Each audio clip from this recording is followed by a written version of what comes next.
There's a new gun grabbing campaign using race. That's right.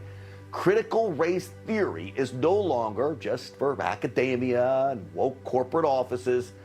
They're now using race to try to disarm you. Watch this.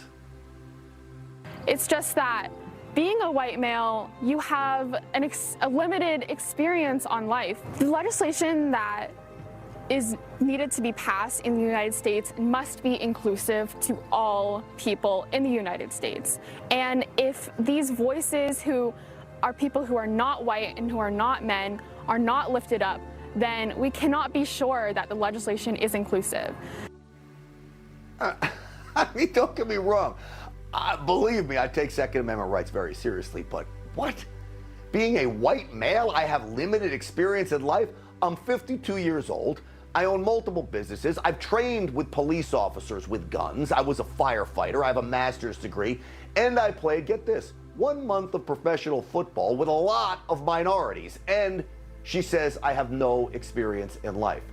She's a 17-year-old still in high school. She's not even old enough to vote. And she's telling me I have no experience. Yet this is who they use to destroy our Second Amendment. Unreal. I want to welcome in my panel now. Spokesperson for Turning Point USA and conservative Gen Z activist, our friend Isabel Brown. Also with us, ambassador for Turning Point USA and social media influencer, Isabel O'Reilly. We're going to call this the Izzy segment. Welcome, ladies. Thank you. Thank you so much for having me. So, Isabella, your first time on the show. Let's start with you. White male, don't have any experience to make these decisions about guns, apparently. What say you? Well, obviously what they're saying is that the color of your skin defines you. So no matter what you do in your life, no matter what your experiences are, the only thing that defines you is the color of your skin. And guess what? The color of your skin does not change unless you're Michael Jackson.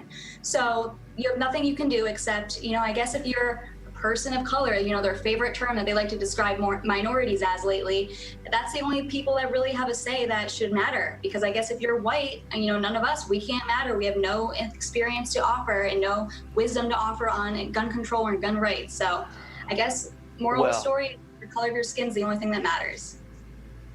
That's the sad reality of where they're going with this. And Isabel, I love hearing from young people, and I think their voices are so important, but you don't need to go slamming old guys like me, do you?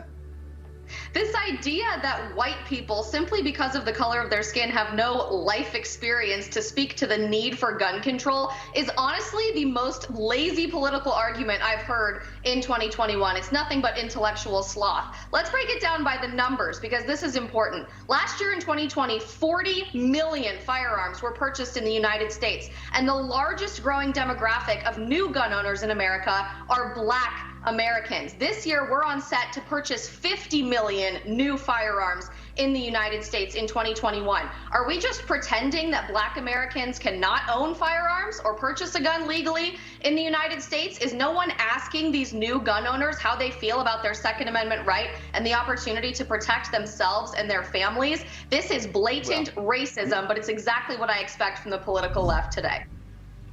Of course, you raise a very good point. It's like, well, black people shouldn't own guns, and apparently they can't get driver's licenses either if you go through on all these voting rights bills, which is ridiculous. All right.